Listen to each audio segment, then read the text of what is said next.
봉독한 요한계시록 12장 1절부터 17절, 특별히 17절 말씀을 중심해서요. 하나님의 계명을 지키며 예수의 증거를 가진 자라는 제목으로 하나님 말씀을 증거하겠습니다. 여기 17절 말씀에 하나님의 계명을 지키고 예수의 증거를 가진 자라는 표현이 나오는데요. 그는 곧 여자의 남은 자손이다, 그렇게 말합니다. 오늘 본문에서 말하는 이 여자의 남은 자손, 본문에서의 이 여인은 교회를 의미하고 교회를 세우셨고 교회를 통해서 역사하셨던 여인의 첫 번째 아들, 남자아이, 철장으로 만국을 다스릴 그분은 예수 그리스도를 의미합니다. 예수 그리스도 이후에 교회, 여자가 낳은 많은 이들이 있는데요. 그들 중에 우리들이 바로 남은 자들이 되어야 된다라는 것을 말씀하고, 그 남은 자를 17절에서는 분명하게 두 특징을 말하고 있습니다.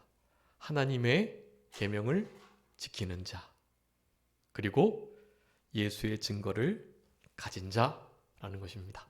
여기 예수의 증거가 무엇인지 그것을 이제 주보에 이렇게 정리해 두었는데요.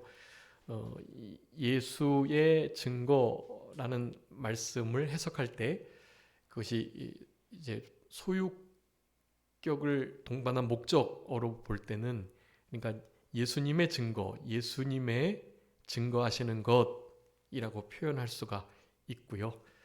그리고 또 그것을 주어로 해석하면 우리 예수님께서 직접적으로 증거하셨던 복음의 모든 역사들, 그것을 의미하는 것이라고 할 수가 있겠습니다. 그래서 그 예수의 증거를 가진 자들, 그리고 하나님의 계명을 지키는 자들, 이들이 여인의 남은 자손이다라는 것을 오늘 본문을 통해서 살펴보면서 우리가 은혜로 사실 이 자리에 있게 된 건데요. 지금은 사실 바로 이와 같은 남은 자로서의 살아가는 이 은혜가 아니면 제대로 살아갈 수 없는 때이기 때문에요. 지금 우리들이 아시는 것처럼 큰 지진이 일어났는데 그것은 뭐 당연한 일입니다. 성경에 이미 기록된 대로거든요. 성경에 기록된 우리 예수님의 마지막 때에 일어날 분명한 징조들인 거예요. 그 징조들이 지금 하나둘씩 이루어져 가고 있고, 이제 결국에는 이 예수님의 재림을 앞두고 이 세상 나라는 망하는 길로 들어서게 돼 있는 거예요. 복음이 편만이 증거돼서 살기 좋은 유토피아가 건설되는 게 아니고, 그렇게 말하는 이들도 있어요. 근데 성경을 보면 그렇지 않아요. 성경은 흔히 말하는 말세, 그 세상의 마지막이 가까우는데 점점 좋아짐으로 마지막을 맞이하는 게 아니고 점점 타락하여짐으로, 예수님이 말씀하셨습니다. 노아의 때와 같았다고. 전 인류를 다 쓸어버리실 수밖에 없을 정도로 죄악이 관영했던 그때와 같다고요. 네, 노아의 때와 같고, 소돔과 고모라, 소돔과 고모라라는 그 성읍이 어떻게 망한지 우리가 너무나 잘 알고 계시잖아요. 그런 죄악들이 여전히 이어져 오고 있고, 그렇기 때문에 소돔과 고모라를 멸하신 것처럼 불과 유황 그리고 비를 내리셔가지고 그렇게 물과 불로 이 세상을 멸망시키셨던 바로 그때와 같다라고 지금 말씀하고 있거든요. 여러분 지금 그 시대를 살아가고 계세요. 그래서 역시 지금 오늘 이 순간을 살아갈 때에도 우리 성도님들이 가지고 계신 되게 중요한 문제들, 그리고 고민들, 그리고 또 기도의 제목들, 또 뭐 얼마 앞두지 않은, 얼마 남지 않은 가까운 미래에 일어날 여러 가지 일들, 이런 것들이 많으시잖아요. 여러분, 근데 그런 모든 것들, 그리고 이제 다들 나이가 있으신데 이제 마지막 남은 생애 속에서 그 여생을 어떻게 보낼 수 있을까, 어떻게 좀 더 보람되고 어떻게 좀 기쁘게 행복하게 지낼 수 있을까라는 고민들이 정말 많으실 것 같아요. 여러분들, 그런 고민들보다 훨씬 더 우선해야 할 것이 있습니다. 그것은 내가 지금 이 순간을 남은 자로 살아가고 있는가 라는 거예요. 남은 자로 살아가셔야 해요. 남은 자로. 우리 계시록의 말씀을 통해서 남은 자가 어떤 자인지에 대해서, 특별히 17절에 있는 말씀이 가장 핵심적인 말씀인데요. 말씀을 12장 전체를 다 읽은 것은 그 안에 또 너무나 중요한 남은 자의 아주 중요한 특징이 드러나 있기 때문에 그것을 짧게 살펴보고 17절의 말씀을 더 깊이 상고해 보도록 하겠습니다. 여러분, 우리는 지금 이 세대를 남은 자로 살아가셔야 하고, 그 남은 자의 특징을 하나님의 계명, 그것을 잘 지켜내는 자, 그리고 우리에게 주어진 주님의 너무나 분명한 구원의 복음의 증거들, 그런 것들을 그리스도의 편지가 되셔서, 그리스도의 향기가 되셔서 새 언약의 일꾼으로 그와 같은 보배로운 직분을 질그릇과 같은 우리들에게 허락해 주신 그와 같은 은혜들을 기억하면서 이 땅을 살아가시도록 그렇게 힘을 쓰셔야 되겠습니다. 여러분, 요한계시록의 말씀은요, 어렵게 생각하실 게 아니고요. 물론 이 안에 문자적으로 봐야 할 것과 영적으로 해석해야 할 것들, 그리고 이것을 진리의 구원 구속의 연속성, 점진적 구원 성취로 봐야 하느냐, 아니면 그냥 하나하나 다 현재를 나타내는, 그렇지만 그 현재의 여러 모습들을 다른 각도에서 묘사하는 것으로 보느냐, 사실은 여러 가지 의견들이 있지만요. 중요한 것은 그 안에 들어있는 아주 전체적인 문맥의 맥락에 맞는 뜻을 찾는 것이 아주 중요한 것이고, 그것만큼 중요한 것은 핵심적인 말씀 하나하나에 거기에도 생명이 실려 있기 때문에 그 말씀 속에서 원리를 찾아내서 살아가는 것 또한 중요하다고 할 수가 있겠습니다. 후자를 생각할 때는 전체적인 큰 그림 산을 보지 못해도 그저 이 안에 나타난 우리를 향하신 하나님의 너무나 영적이고 신령하신 분명하신 뜻이 있으니까요. 그런 뜻을 찾아서 그 뜻을 순종하면서 살아가려고 힘쓰는 그 일 자체가 아주 복되다, 귀한 것이다 라는 것을 우리가 기억하시면서 오늘 본문의 말씀, 이 계시록 12장에 계시록 22장 가운데서의 그 위치가 어떤 위치인지를 잘 모르시더라도, 그 전후 문맥을 잘 모르시더라도 이 12장에 나타난 이 용, 옛 뱀, 붉은 사탄이라고 하는 이런 이들과 여자, 여인의 후손인 그 남자의 형제들, 그리고 그 여인이 의미하는 바 교회와 이 사탄, 붉은 용과의 싸움이라는 면에서 볼 때는 이것은 어느 시대나 또 어느 상황에 관계없이 적용되는 그런 아주 보편적인 진리를 찾아낼 수 있는 말씀이라고 할 수가 있기 때문에요. 여러분, 이 말씀을 그렇게 생각하시고 남은 자가 어떻게 이 땅을 살아가야 할 것인가를 이 계시록 12장의 말씀을 통해서도 세 가지로 찾아볼 수 있다라는 것을 기억하시면서, 먼저 그 남은 요한계시록 12장에 드러난 남은 자의 첫 번째 특징은요, 도망하는 자다라는 것을 우리들에게 교훈해주고 계십니다. 6절하고 14절 말씀에 도망하는 것, 독수리의 두 날개를 받아서 그렇게 주님께서 택하셨던 그 장소로 옮기게 하셨는데요. 여러분, 이 도망이라는 것은 그러니까 진리를 양보하고 타협하면서 그냥 내가 편리하고 또 내가 여전히 지내왔고 그냥 별로 괜찮다고 생각했던 그곳에서 머물러 있으면 안 된다라는 의미에서의 도망인 것을 아셔야 합니다. 이게 비겁하게 싸워야 할 싸움을 피하고 도망한다, 그런 의미가 아니고요. 이 도망은 사실 아주 전투적인 도망이고, 이런 도망이 있기 위해서는 실제로 목숨을 건 싸움이 있을 때 이런 도망의 역사가 있게 된다는 것을 우리는 기억해야 하는 것입니다. 그래서 도망하는 자라는 표현을 오늘 본문에서는 쓰고 있는데요. 실제로 그것이 바로 여인의 후손, 우리 남은 자들이 취해야 할 아주 중요한 태도인 것을 우리들에게 말씀해 주고 계시는 거예요. 그래서 6절에 말씀합니다. 여자가 광야로 도망했다.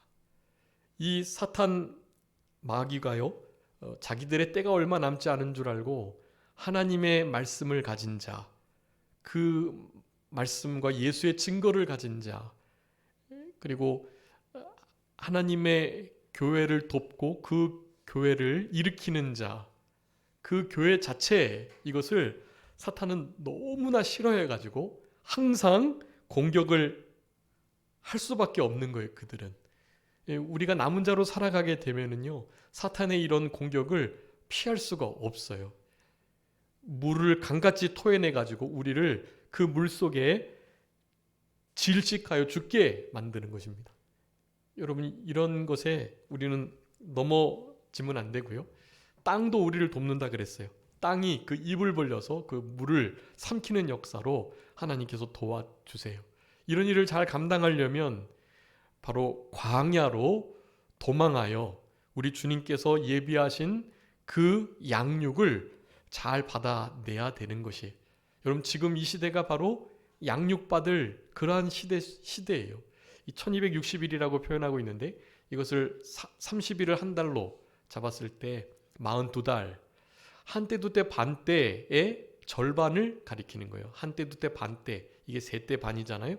세때 반이 7년 대환란의 중간, 그것이 42달이에요. 그러니까 42달간은 그렇게 막 극심한 환란은 사실 없는 거예요. 환란이 여전히 있지만 그 가운데 도망하는 생활 힘써하고 영적인 신령한 곳, 하나님을 찬송하고 기도하고 하나님의 말씀 속에 하나님의 피로 값주고 쓰신 몸된 교회에서 하나됨을 가지고 함께 지어자는 성전이 되면서 그렇게 살아가게 되면 마지막 7년 대환란의 중간 이후에 있을 너무나 크나큰 재앙들, 그 재앙을 제7번째 나팔이 울려지게 될 때 펼쳐지는 일곱의 대접 재앙들을 가리키는 거거든요. 그것을 우리가 받지 않아요. 그것은 그 전에 인재앙, 나팔 재앙까지는 우리가 받게 되고요.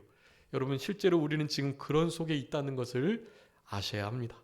여러분, 이미 7년 대환란 속에 있다고 생각하셔야 돼요. 앞으로 이제 이와 같은 단일 세계의 단일 권력을 가진 새로운 세계 질서를 주창하여 모든 통화를, 화폐를 다 통일하고, 그러니까 모든 통화가, 전 세계 통화가 다 같은 거예요.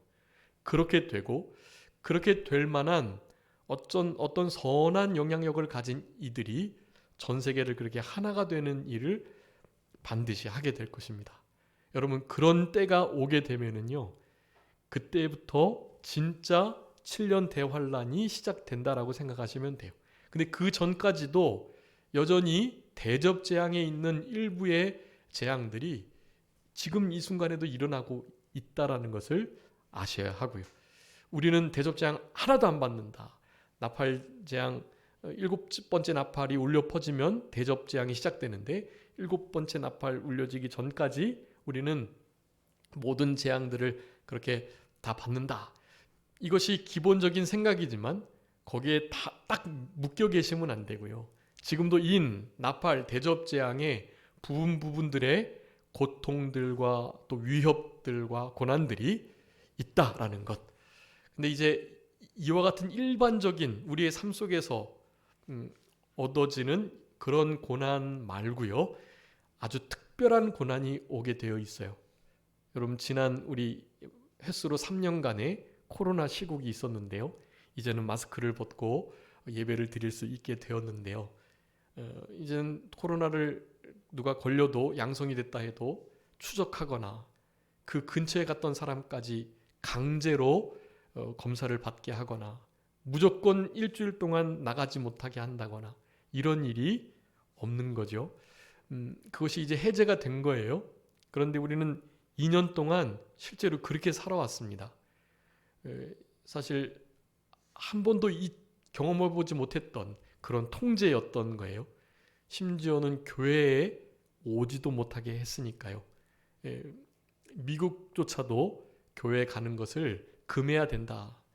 믿는 사람들조차도 이럴 때 이런 것이 더 퍼져나가지 않도록 우리가 스스로 안 가야 된다라는 말을 균형 잡히고 성숙한 크리스찬이라면 당연히 그렇게 해야 된다는 생각을 가지고 그리 했던 시대를 우리가 살아왔습니다.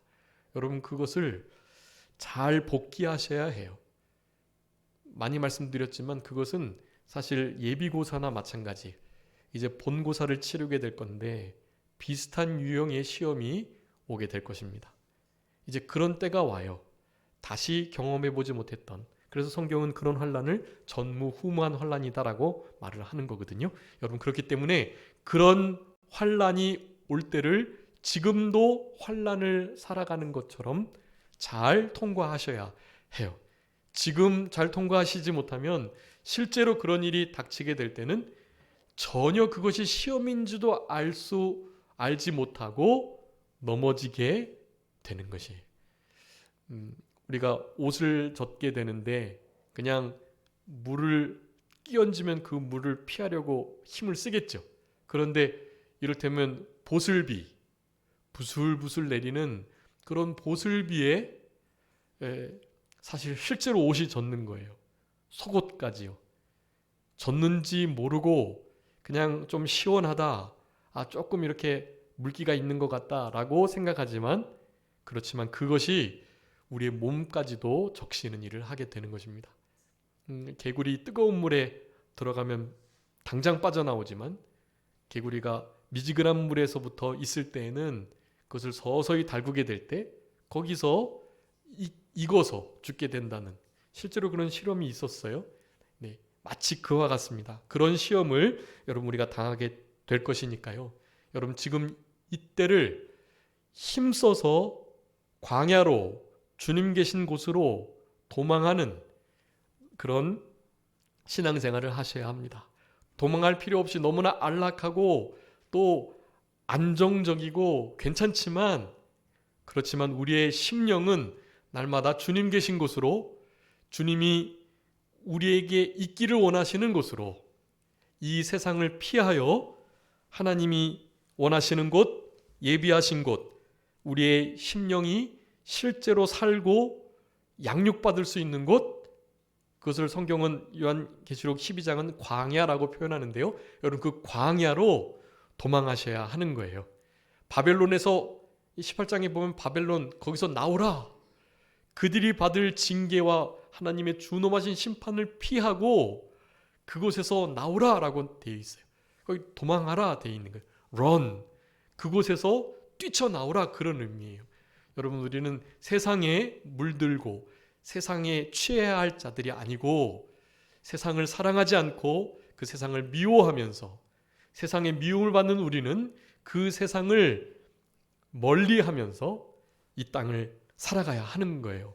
거기서 나와 살 수 없지만 실제로 우리가 산으로 도망해서 거기서 살 수 없지만 우리가 처한 이 현실 속에서 실제로 그 고난과 어려움을 감내해내면서 우리의 구원을 이루어 가시고 특별히 죽어가는 영혼들을 살려내는 그 일을 힘쓰셔야 하는 거예요. 그 일 때문에 우리를 이렇게 두셨다라는 것을 여러분 기억하시고요. 여러분 도망하는 자라는 사실, 남은 자는 도망하는 자이다. 우리 주님 계신 곳으로, 신령한 곳으로, 보이지 않지만 영원한 것을 준비하기 위하여 도망해야 된다라는 것이에요. 여러분, 우리의 피난처는 어디입니까? 예수 그리스도, 의인의 도망할 곳, 달려갈 곳, 우리의 망대가 되시는 우리 아버지 하나님께로예요.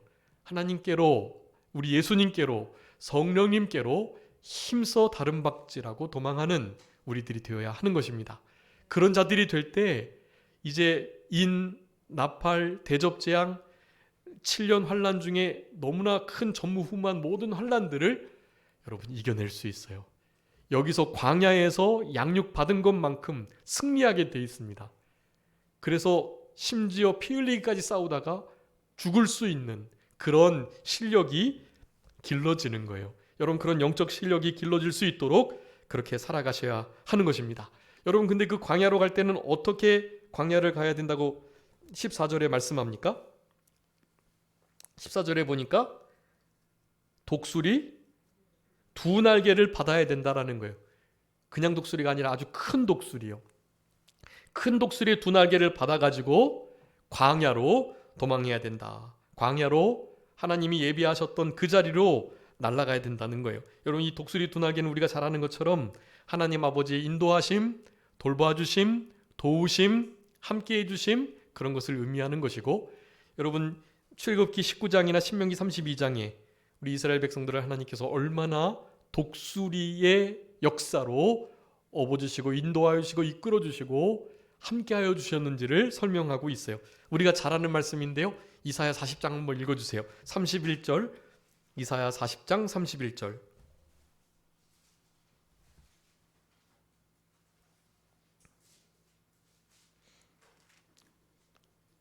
이사야 40장 31절입니다. 오직 여호와를 앙망하는 자는 새 힘을 얻으리니 독수리가 날개치며 올라감 같을 것이요 다른 박질하여도 곤배하지 아니하겠고 걸어가도 피곤하지 아니하리로다. 아멘. 여러분, 여호와를 앙망하는 자, 여호와를 앙망하는 자에게 독수리 두 날개를 주시는 거라는 말씀인 거예요. 그게 여호와를 앙망하는 자가 새 힘을 얻게 돼요. 독수리 날개를 받아가지고 광야로 도망할 수 있는 그런 삶을 살아갈 수 있는 것입니다. 앙망, 너무 좋은 단어 같아요. 앙망. 우리 하나님 여호와를 주목하여 사슴이 시냇물을 찾는 것처럼 너무나 갈급해하며 간절히 소망하고 바라보는 것, 앙망입니다. 앙망. 사모하고 소망하는 것, 그것도 간절히요. 여러분, 이 간절이 좀 잘 없는 것 같아요. 하나님께서 이런 주님을 향한 앙망, 간절한 소망과 바라봄, 추구가 없다면 우리의 환경을 어렵게 하세요. 환경을 어렵게 하셔서 하나님을 바라보지 않을 수 없도록 그렇게 하신단 말이에요. 그러니까 환경이 어렵지 않아도 하나님을 향한 간절함, 이 앙망하는 태도를 갖도록 힘쓰셔야 합니다. 모든 일이 형통하고 잘 돼도 이 정도면은 주님 없어도 살 수 있겠다, 그런 생각이 사실 들 만큼의 하나님이 주시는 복과 은혜가 임하더라도 하나님을 향한 앙망하는 신앙을 놓치게 되면 주님께서 그런 것을 불어버리실 수 있어요. 그렇기 때문에 그런 중에라도 하나님을 앙망하는 마음의 태도, 그게 상한 심령, 통회하는 심령, 또 가난한 심령이라고 하는 거예요. 그런 마음이 돼야 우리 주님께서 독수리 두 날개로 하나님이 예비하셨던 그 광야로 날마다 나아가는 삶을 살아가게 하시는 거예요. 여러분, 하루의 광야가 있습니다. 여러분, 하루의 광야가 어딜까요? 하루의 광야. 내가 되게 힘들어하는 그 사람을 만나는 그 장소가 광야일까요? 사실은 거기도 이스라엘이 광야의 길을 걸어갔던 광야일 수도 있어요. 그런데 오늘 본문에서 우리가 도망해야 할 그 광야, 자기 곳, 하나님이 예비하신 그 장소는요, 다른 게 아니라 주님을 앙망할 수 있는 자리를 가리키는 거예요. 주님만 바라보고 주님만을 찾고 추구할 수 있는 자리. 여러분, 그것이 새벽기도 자리예요. 새벽기도 자리. 여러분 새벽기도 하시면 찬송 부르시고 사도신경 하시고 또 하나님의 말씀을 찾아서 함께 읽고 그리고 얼마 되지는 않지만 그런 말씀들을 묵상하며 찬송을 되새김하며 기도드리시잖아요. 하루에 찬송과 말씀과 기도로 시작하는 것과 그렇지 않은 것은 너무나 큰 차이가 있어요. 그래서 3월부터는 제가 이제 이 카메라로는 시스템이 돼야 되니까 이제 예전에 했던 것처럼 우리 카메라를 통해서 이렇게 삼각대를 세워놓고 유튜브를 이렇게 찍어서 그렇게 해서 새벽 5시에 실시간으로 스트리밍을 하거나 아니면 새벽에 못 일어나실 수 있으니까 그것을 우리 카톡방에다가 이렇게 공유를 할까 하는 생각을 해봅니다. 여러분 진짜 하루에 한 30분 드리는 거거든요. 보통 한 20분 정도 말씀 전하고 그리고 한 20-30여 분 기도하시다가 이제 돌아가시는 거죠. 예, 여러분 근데 그렇게 하는 것과 그렇지 않은 것은 너무나 큰 차이가 있으니까 여러분 이제 당장 시작해야 하겠지만 수양회가 있고 그래서 3월부터 하도록 할 거니까요. 우리 성도님께서 마음을 정리하시고 새벽기도 5시에 예배 드리시려면 어떻게 해야 될까요? 밤에 일찍 주무셔야 해요. 밤에 12시 넘어서 1시, 2시 주무시면 새벽 5시에 일어나서 하루를 그렇게 정상적으로 생활하기 어렵습니다. 그러니까 5시에 일어나서 하나님 앞에 찬송하고 말씀 읽고 기도드리고 시작하시려면 그 전날 저녁 밤문화와의 싸움이 있어야만 해요. 그 밤문화를 잘 이기시고 그 밤에 너무나 우리가 즐길 수 있는 권리와 특권이 있지만 그것을 다 포기하고 하나님께 다음날 아침 새벽을 드리시려고 새벽을 깨우시려고 새벽에 도우시는 하나님을 만나시려고 그렇게 그 전날 저녁을 희생하신다면 하나님이 말할 수 없는 것으로 갚아주실 거예요. 여러분 그런 광야로 도망하는 삶이 없으면 마지막 7년 대환란을 이기기가 어렵습니다. 이제까지는 근근히 이겨낼 수 있었지는 모르지만 앞으로는 정말 어려울 수 있어요. 그러니까 제가 아무리 답을 찾아봐도 새벽 기도밖에 없는 것 같아요. 그 시간 이외에 정말 시간 내기가 아마 더 어려운 것 같아요. 그러니까 새벽이라도 좀 하나님께 드리시고 시작하시는 남은 자, 광야로 도망하시는 우리들의 남은 생애가 되셨으면 좋겠고 주님을 앙망하는 신앙으로 독수리 날개치며 올라가는 피곤하지 않고 곤비하지 않고 낙심하지 않고 시험 들지 않고 그렇게 다른 사람들을 미워하지 않고 사랑할 수 있는 그런 우리들의 남은 생애가 되었으면 참 좋겠습니다. 두 번째는 그 광야 하나님께서 예비하신 곳 바로 그곳이라는 것을 14절에서 우리들에게 표현해 주고 계십니다. 아까 계시록 18장 말씀 드렸죠? 4절에 말씀합니다. 하늘로부터 다른 음성이 나서 내 백성아 거기서 나와 그 죄에 참여하지 말고 그가 받을 재앙을 받지 말라. 말씀. 거기서 나와. 거기서 도망하여 라고 표현해. 거기서 나와. 거기는 이 바벨론 타락한 세상을 가리키는 거예요. 그곳에서부터 그곳의 영향력으로부터 나와야 된다는 것을 말하는 거예요. 여러분 이 광야 하나님께서 예비하신 자리 자기 곳 자기가 하나님을 만나는 특별한 시간 장소 그것을 구별한 바로 그곳을 가리키는 거예요. 자기 곳. 여러분 다 자기 곳이 있어야 한다는 것을 기억하셔야 되겠습니다. 여러분 두 번째는요. 이기는 자예요. 여러분 남은 자는요. 첫 번째는 어떤 자라고요? 도망하는 자, 광야로 도망하는 자, 독수리 두 날개로 하나님의 도우심과 돌보심과 인도하심과 보호하심 함께 해주시는 그 역사로 말미암아 그곳에 가셔야 하고요. 남은 자는요. 두 번째는 이기는 자이라는 사실입니다. 11절에서 우리들에게 말씀해주고 계세요. 여기 우리 형제들이 어린 양의 피와 자기들의 증언하는 말씀으로써 그를 이기었다. 여기 그는 위에 옛뱀, 사단, 마귀라고도 하는 온천원을 깨는 자를 가리키는 거예요. 참소하던 자. 그 자를 이겼는데요. 죽기까지 자기의 생명을 아끼지 아니하였기 때문이다라고 말씀합니다. 여러분, 이길 때 어떻게 이기는지 세 가지 원리가 나와 있어요. 첫 번째, 어린 양의 피를 가지고 이겼다라는 것입니다. 여러분, 어린 양의 피가 우리에게 참된 구원과 승리를 가져다 준다는 것을 기억하셔야 되겠습니다. 계시록 1장부터 계속해서 하시는 말씀이 사실은 어린 양의 피, 어린 양의 구속의 역사. 1장 5절에 보면 그의 피로 우리를 사셔가지고 죄에서 해방하시고 하나님께 드리셨다. 그렇게 말씀해요. 5장 9절에서도 피로 사가지고 하나님께 우리를 드리셨다고 분명히 말씀합니다. 어린 양의 피가 우리를 사실 수 있고 사신 우리를 하나님께 드림으로 우리가 하나님의 것이 되는 이 구원의 역사가 있다라는 거예요. 이 사탄 마귀 옛뱀은요, 하나님의 것 아니고선 이길 수가 없어요. 여러분, 어린 양의 피를 그래서 늘 기억하셔야 되고, 계시록 7장에 보면 구원하심이 어린 양에게 있다라고 말씀해요. 우리를 14절에, 계시록 7장 14절에 보면 그 어린 양의 피에 우리의 옷을 씻어 희게 한 그들이 구원받은 하나님의 사람들이 되는 것을 분명하게 교훈해주고 계시는 거예요. 구원하심이 어린 양의 피에 있다라는 사실.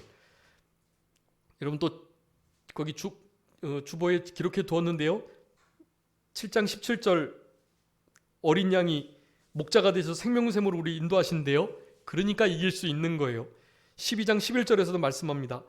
우리 본문의 말씀이에요. 어린 양의 피, 그것을 가지고 실제로 이기는, 승리하는 삶을 살아가는 것에 대해서, 죽임당한 어린 양의 생명책에 기록된 자들이 아니고서는 결코 이 짐승, 용, 사탄의 세력에게 이길 수 없다. 그들에게 절할 수밖에 없다라는 것을 계시록 13장 8절에 말씀합니다. 여러분, 이런 어린 양의 피로 승리해야 하고요. 우리 주님이 피 흘리심으로 우리가 희게 되고 또 사탄 마귀를 이길 수 있었다라는 사실, 또 자기의 증거하는 말이라고 하는 것인데요. 여기는 하나님의 진리의 말씀, 진실된 그 말씀을 가지고 이겼다라는 것을 말씀합니다. 여기 계시록 17장 14절에 보면 어린 양으로 더불어 사탄 마귀가 싸울 것인데 어린 양이 저들을 이기실 거다라고 말씀하면서 그와 함께 있는 자들, 부르심을 입고 택하심을 받고 진실한 자들이 이긴다라고 말씀해요. 여러분, 진실한 말씀을 붙들고야 이 거짓된 참소하는 사탄 마귀를 이길 수 있어요. 여러분, 지금 전 세계가 어떤 사탄 마귀의 세력으로 인하여 그 세력들이 붙들고 있는 실체가 있는 사람의 세력을 통해서 속이는 역사로 우리를 오도합니다. 여러분, 실제로 그런 것이 있어요. 그것을 모르시면 안 돼요. 전 세계가 사탄 마귀, 거짓의 아비인 사탄 마귀에게 붙들려 있다라는 것을 봐도 그들이 무엇으로 역사를 하겠어요? 거짓으로 역사하거든요. 그렇기 때문에 그 거짓을 이길 수 있는 것은 무엇밖에 없을까요? 진실함, 진실된 하나님의 말씀 뿐이라는 것을 우리는 아셔야 합니다. 그러니까 여기에 속하지 않은 자들은 당연히 이길 수가 없어요. 거기에 너무나 자연스럽게 녹아져 들어가고 그것이 진짜인 줄 알고 살아갈 수밖에 없는 거예요. 하나님의 말씀을 가진 자, 진실한 자들만이 이와 같은 세대를 분별하고 승리할 수 있게 되는 것입니다. 여러분, 여기에 1장 9절에도 우리 사도 요한이 말해요. 너희 형제 예수의 환난과 나라와 참음에 동참한 자, 내가 예수를 증언하였으므로 반모라는 섬에 있다라고 말하면서 예수를 증언하는 진리의 말씀을 가지고, 물론 유배되어 가지고 실패한 것 같지만 이게 실패가 아니에요. 이것이 성공의 자리고 이 자리가 또 다른 광야인 것이에요. 그런 삶을 우리도 살아가야 하는 것입니다. 그러면서 2장 10절의 말씀에요. 충성을 다하는데 어떻게까지 충성을 하라고요? 죽도록 충성해라. 네, 죽도록 충성해라. 살도록 충성하는 게 아니라 죽도록 충성해라. 그러면 생명의 면류관을 주시겠다라고 말씀을 하는 것입니다.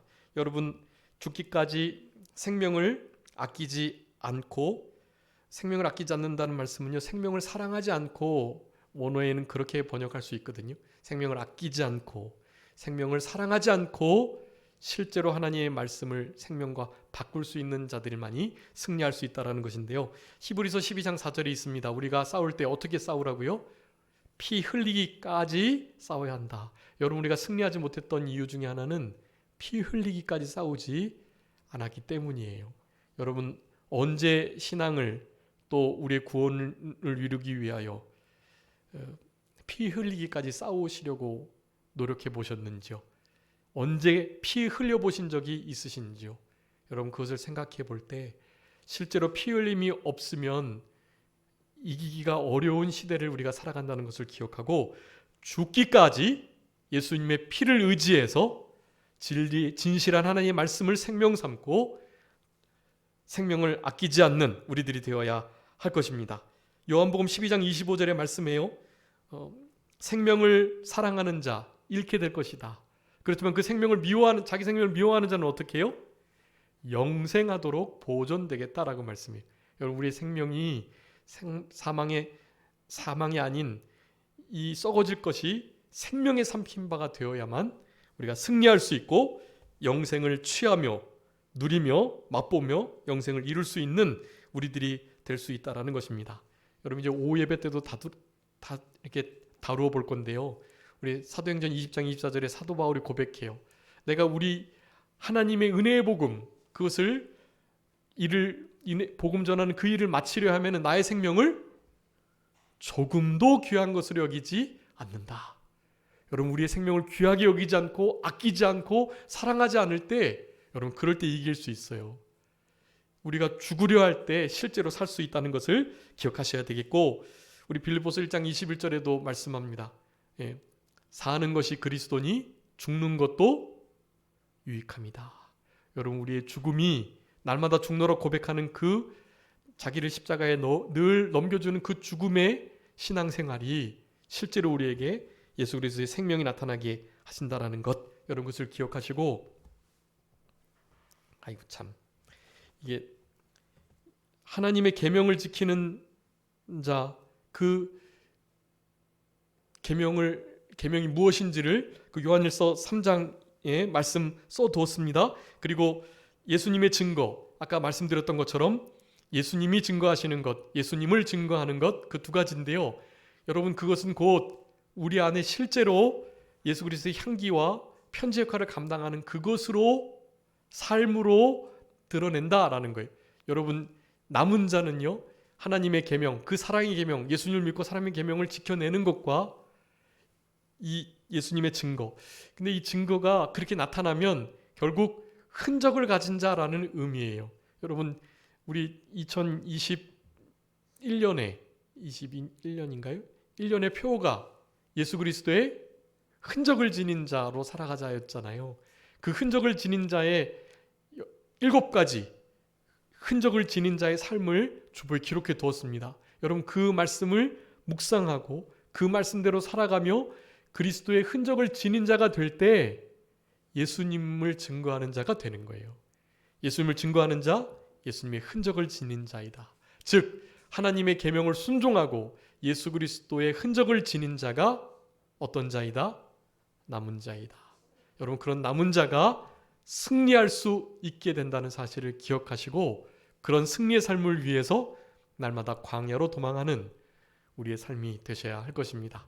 여러분, 이때 그 무엇보다도 광야로 도망하는 생활 잘 하셔야 하고, 생명을 아끼지 않고 이겨 승리하는, 우리 고린도후서 3장에 말씀했습니다. 어떤 자에게 2장 14절에 말씀해요. 어떤 자가 이긴다고요? 예수 그리스도 안에서 항상 우리를 이기게 하신 하나님께 감사하노라. 네, 여러분, 예수 그리스도 안에 있을 때 이기고 승리하게 되니까 주님 안에서 우리 주님과 동행하시면서 우리 남은 자로서 남은 때를 잘 살아가시는 우리 모두가 되어야 되겠습니다. 잠깐 기도하겠습니다.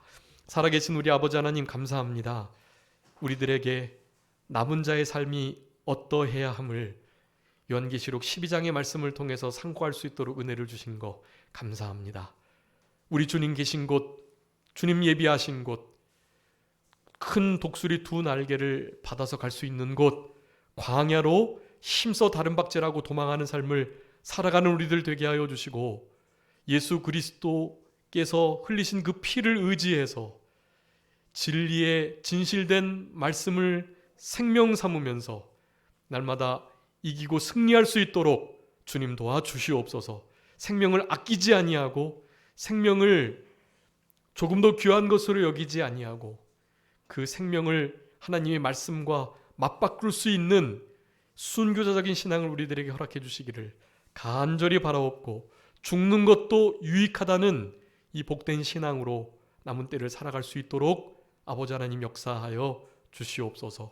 무엇보다도 하나님의 계명의 말씀을 지켜내며 우리 주님께서 우리들에게 남겨주신 그 예수님을 향한 증거를, 예수님의 증거를, 예수님을 증거하는 삶을 그리스도의 편지, 그리스도의 향기가 되어서 예수님의 흔적을 지님으로 흔적 속에서 더욱더 큰 향기가 그리스도의 편지의 역할이 감당될 수 있는 우리들이 되게 하여 주시옵소서. 그와 같은 삶을 남은 자로 살아감으로 말미암아서 우리 주님께서 찾으시는 자, 여인의 후손의 삶을 끝까지 살아갈 수 있도록 우리 아버지 하나님 도와주시기를 간절히 바라옵고, 모든 것 주님께 맡기오며 살아계신 예수 그리스도의 이름으로 기도 올리옵나이다. 아멘.